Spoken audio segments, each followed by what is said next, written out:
Yeah, Venn diagrams and laws of set algebra.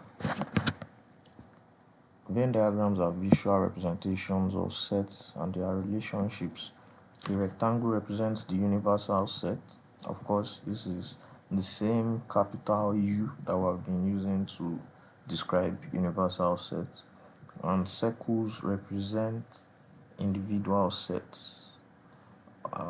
Overlapping regions show intersections.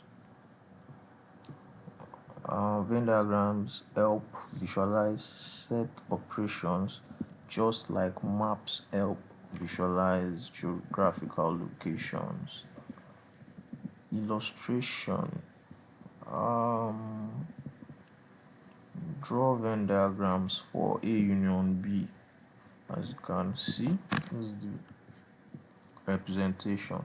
We have the rectangle representing the universal set U. These are independent sets A and B, or sorry, individual sets. Right? So if we talk about their union, this shaded region is their union. Then for intersection, A intersection B, this shaded union is the intersection, the overlapping section. A complement will be anything in the universal set excluding A. You can see A is the only unshaded thing here. Every other thing in the universal set, including some parts of B, is in A complement. Then we have A difference B, which we've defined in the previous video to be A intersection B complement. So it will be the portion where A intersects everything that is not in B, right? So this is B. Everything that is not in B is B complement, right? So the intersection with A will be just here, right? Now, laws of set algebra. We have the commutative laws, which says that A union B is the same thing as B union A. That is, the order does not matter. A intersection B is the same thing as B intersection A. This is very logical and straightforward. The associative law simply says if the operation is the same all through, then we can shift brackets. A union B union C, right? It's the same thing as A union B union C with the brackets shifted. Same thing for intersection. The distributive law says where we are mixing operations, we treat it like expansion of brackets.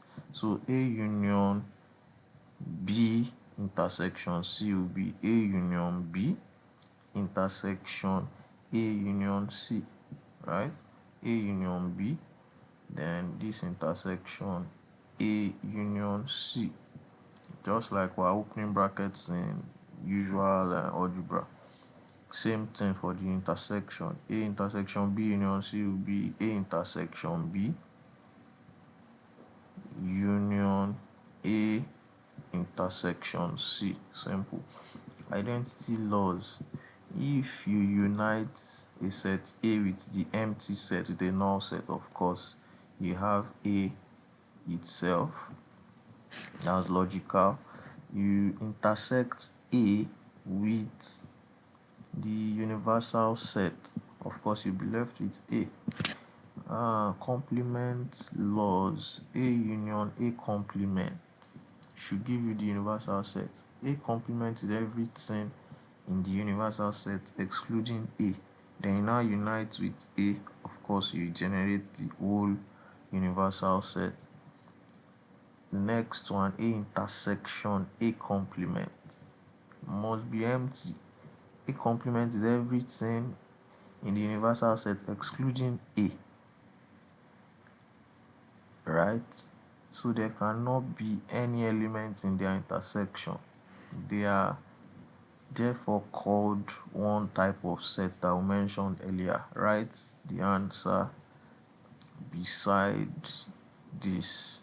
Yeah, these are the things I want to check for when I'm looking at your notes. There's a definition, there's a special type of set that this gives us. Just write the name of that set here. A set where intersection is empty. Then a complement should give us a back. That's also very logical. A complement, first of all, is everything in the universal set excluding a. So, sorry, yes, everything in the universal set excluding a. So, everything in the universal set excluding a, the complement of that should be a. Simple. Same thing, the complement of the null set should be the universal set. Very logical. The complement of the universal set must be empty as well, because the universal set is everything we are considering. So if we find the complement of that to be in an empty space, idempotent laws, we have a union A should give us a. Logical. A intersection A should give us a. Then we have De Morgan's laws. A union B or complement should be equal to A complement intersection B complement. Take note, the operation is now reversed on the other side of the equation. Same thing, the second De Morgan's law says A intersection B or complement should be equal to A complement union B complement. Let's see an example where we'll stop for now.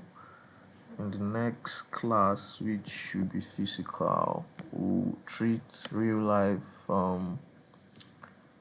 problems that apply Venn diagram and set theory in general. So this final example, using set laws, simplify this: A complement union B or complement intersection A. So first, let's treat what is in brackets. Now, looking at what is in bracket, you observe that it looks like our left hand side for the first De Morgan's law, and that left hand side simply says that to switch to the other side, add complement to the first term here, right? Switch operation and add complement to the second term here. So that's what we'll just do to what we have here. We have a complement already here, right? On the left, we'll add complements to it, then switch to intersection. We have B here, add complements to it. Simple. And remember, there's one law that told us that A complement is A. So I left with A intersection B complement. Now we'll bring this back here. We have been able to represent this. So this is now A intersection B prime, then intersection A, right? Now, by commutative law, we can switch. The order does not matter. We can bring A to the back. So A intersection B prime, right? By associative law, we can shift brackets, right? So we now have A intersection B prime. A intersection A, of course, is A from idempotent laws, and then so we're left with A intersection B prime. And of course, from our definition for different sets, A intersection B prime is simply A difference B. So we have some exercise questions that you're expected to solve and submit. Thank you very much for watching. Subscribe and like. Thank you.